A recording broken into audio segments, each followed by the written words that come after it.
Hello everyone and welcome back to Let's Play Kid Icarus, in quotation marks, Angel Land Story. In the last one we started off the game, and now we're in level 1-4. And the fourth level of any given world is a fortress stage, or closer to a labyrinth. Essentially, it's a full-out dungeon with interconnected rooms that have a bit of a puzzle in terms of finding the boss fight at the end of them, as well as some other things along the way. There are some shops hidden in every single one, enemies for you to kill with hearts that you might want to grab, but the most important thing is this is where we get to use those mallets we collected throughout the first world. Mallets are used to free centurions, which are the angels that were turned to stone in the game's plot explanation last part. And those are going to help us during the boss fights. You can have a total of 18 with you, so if you want to go out of your way to go through every room in any given fortress and get to the max amount of centurions, that could be recommendable. I'm not going to do it. And here we have the worst enemy in the game, eggplant wizards. If their eggplant touches you, you get turned into one. That's not instant death, but all you can do at that point is run and jump. You can't fire your bow and arrow, you can't use mallets, nothing. Whenever you get turned into an eggplant, you have to go out of your way to look throughout the fortress for a specific room known as the hospital. At which point a lady will give you a cost of some hearts, and she'll cure you being eggplanted. As for the location of the hospital in this first fortress, you want to head right from the start until you hit a shop, in which case head left one room and then up one, in which case you'll find it. And speaking of shops, there are 3 items exclusive to fortresses. We actually saw one in like the 3rd room of this one. That is the map, which will show you the map on the top right of the pause screen. However, there are 2 items that play alongside it. One of them is the pencil, one of them is the torch, both available from the store. The torch shows you where you are on the map, rather than you just have to intuitively finding out. And the pencil marks all rooms you've visited on the map. So overall, they're both kind of useless. Overall, I just like to kind of play along with where I was. A few minutes ago, we saw our first hot spring, and that, as you saw, restores your health. And since my health, I believe, has reached the maximum, during the next stage, I'll be able to use that sacred bow. The notable thing about items you get from these sacred treasure rooms, you cannot use them in fortress stages, only in the main ones. The eggplant wizards are probably the trickiest part, just due to the fact that you have to go out of your way to backtrack in order to find the hospital. As well as one other fact, there's often dead ends in fortresses, as well as pathways that are essentially one way only. So you really need to kind of figure out which way you're going. For instance, this is a good example of a divided room. You can come into this place, I believe, just by heading down from where the hospital is, but we can't progress towards the boss fight unless you go around that entire pathway. Hot springs in dungeons are generally located along the path to the boss fight. There's usually at least 1 per dungeon. I think there's 2 in one of them. And at the end of every place, or at least in a certain room, is the boss fight. This is Twin Bellows. This dragon likes to move left and right, firing a bunch of fireballs from its individual head. 100 health, and Centurions are helpful here, because Centurions do a set 5 damage, however, they're really hard to maneuver into damaging the boss fight. Very often I find myself only relying on them for residue damage. Most of the damage I generally do with pin. At this point, we're only doing 2 damage, though. Once the boss's HP is gone, it explodes, and we get the treasure chest, meaning we got one of the 3 treasures, and we now get to continue on. Centurions only spawn, by the way, in boss fights in groups of 3, so that could be annoying. Overall, though, it doesn't matter that much because I don't find them that useful to begin with. Alright, now we're in the surface world, and I want to grab some mallets first up, because you always at least want to have some mallets for the eventual fortresses, because those carry out in between stages. Although something that doesn't carry between stages, by the way, I should mention, is the pencil and torches from any given fortress, as well as their map. You need to find them each time. Which is another exercise of just going out of your way to find stuff that I just don't find that necessary. Overall, you can just draw your own maps, and you'll probably be fine. They also are now going to start putting hot springs in the levels themselves. I wish there was a couple of these in the Underworld section, which is another reason that section's just so hard. But, yeah, I can live with it, I suppose. Since we've now maxed out our health at the point where we have our first weapon, we now have the Sacred Bow active. However, it's not like some games where you need a certain health threshold to be able to use it. the moment you have your health reach a certain point, it is activated permanently. So even if I take a hit, it'll still be active. Unlike certain NES games where I would lose it immediately upon getting hit again. Or even certain Game Boy games. I'm looking at you, Castlevania Adventure. Ugh. That's a game. The Adventure Rebirth is a much more playable experience. You want to be careful a lot on the ground when it comes to staying still, because very often stages will have enemies like those ant lines we just saw, where they'll spawn in somewhere on the ground around you and just fire immediately once they're fully spawned. And that can be rather difficult, if nigh impossible to dodge, depending on where you're placed. You really want to focus on having hearts around, though, throughout the playthrough. Not only just because it's currency, but this is one of those NES games where endings are influenced by what you have. And in the American version in particular, one of the things that influences what ending you get is your heart counts. By endgame, I want to have them maxed out. Also, I grabbed a barrel there just because I like to have more than one life bottle around in case I end up getting some. Be it through the treasure rooms or otherwise. And this should be another treasure room, actually. Alright, in blue ones, you want to tackle different pots first. You want to tackle 2, 6, and 7 to figure out where the Reaper is, depending on where the mallet amount is. At this point, I believe that means the Reaper is on the third pot. No, it's in the first pot. Never mind. And I get a feathers. Now I can survive bottomless pits once per stage. Feathers are finite, but they're also restored between every stage, so get a bit cocky if you want to. It's honestly pretty useful. Now, in this stage in particular, I actually recommend taking the top path over the bottom path, as while that chalice is there. I prefer to get the treasure room and just whatever experience / skill / hearts I can get from the enemies that can manage to get up here, be it these jumping frog things or the weird jumping rock things. I know every one of the enemies in this game has a name, but I don't care enough to learn it. And since I've reached 10,000 skill through this stage, through the hearts and the enemy stuff, I can now get my third strength upgrade. And oh god, I hate this shade of purple.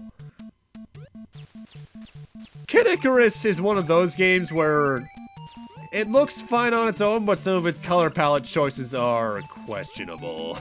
I don't like this purple pit much, although I'm trying to remember, are any of these his alternate colors in Smash? I don't remember. Speaking of which, I should probably finally get into this. Historically speaking, I didn't grow up with Kid Icarus. I got introduced to Pit through the original Smash Bros. Brawl trailer. Kid Icarus was one of those games my brother played growing up, but we never owned. I think he rented it a lot from, like, Blockbuster or whatever when he was a kid.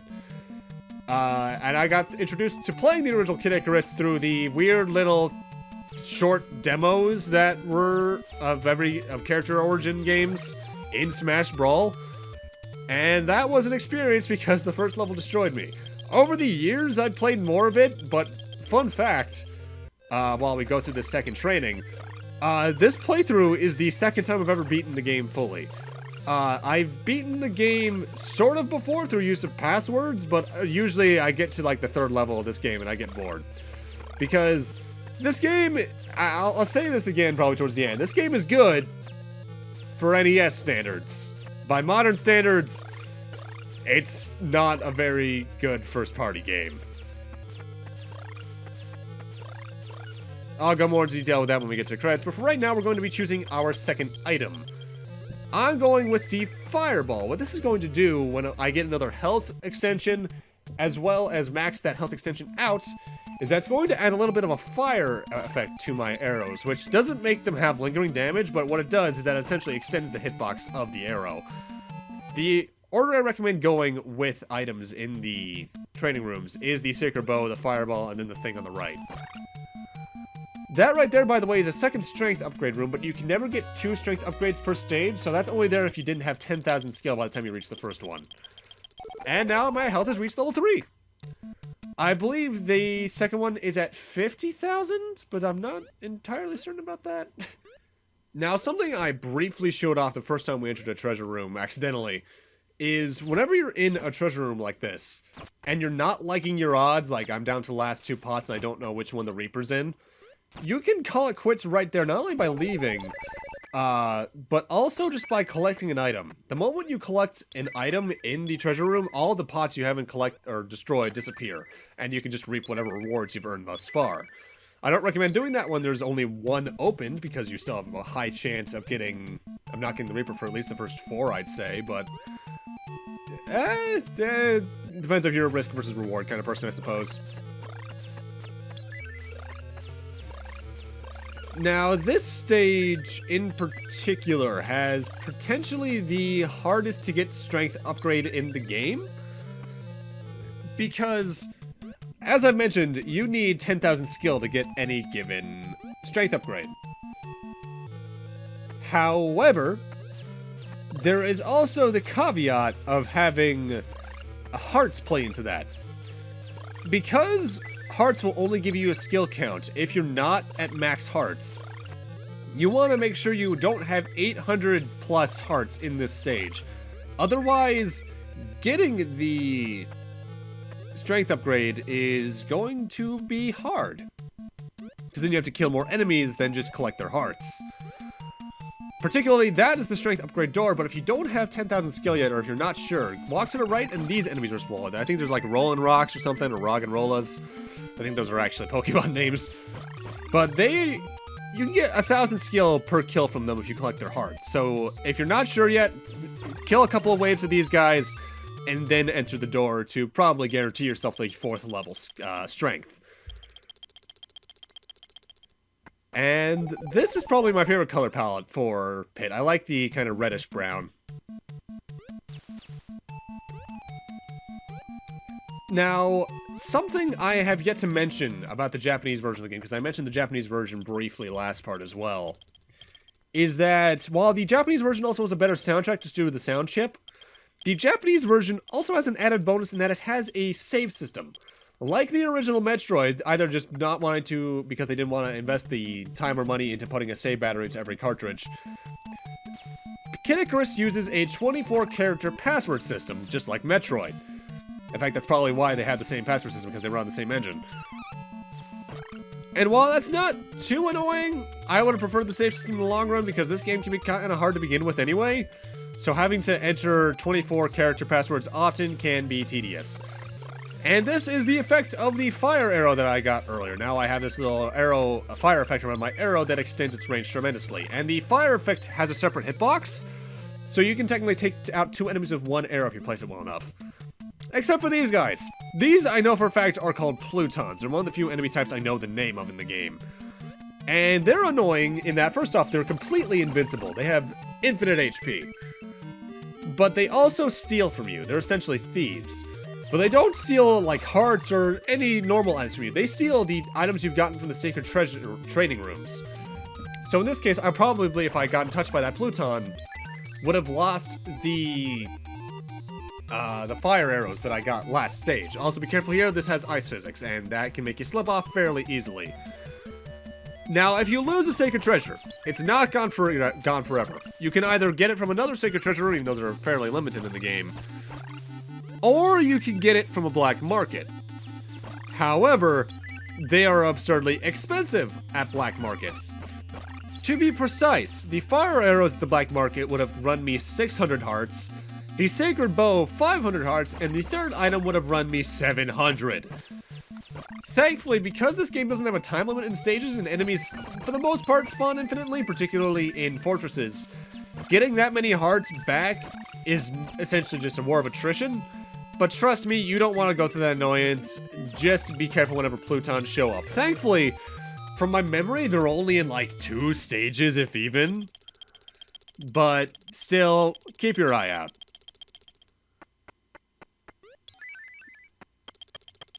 Now, I'm buying that Water of Life in particular, just because at this point, I know I have enough stages left where I could easily get the remainder of hearts that I need. However, if you're a bit more of a conservative player, don't worry, you can just not get the hearts, or not take the items. I forget exactly how this game works with continues. I want to say it's infinite, but don't quote me on that. I don't play this game often enough to have that much memorized. Usually this is one of those games where if I get a game over, I just sort of stop. Mostly just because I like the game, but it's not a game I love enough to play, like, front to back a lot. Honestly, my favorite part of the game is the soundtrack, because this game's soundtrack is kick-ass, even on the lesser NES instruments. Although, again, because I got introduced to Pit through Brawl, every time I hear these, I get flashbacks to certain Brawl stages, because the Kid Icarus soundtrack in particular, I think got a good amount of love in early Subspace Emissary. Partially because, obviously, one of the first stages in the game is playing as Pit in Skyworld, but also just because it was used fairly often in it, from what I recall. So was some other music. I particularly think of the theme that plays in the stage where you first get to play as Lucas and Ness. That, I think, was a Mother 1 song. And I love that song, but god damn, I also hate that song.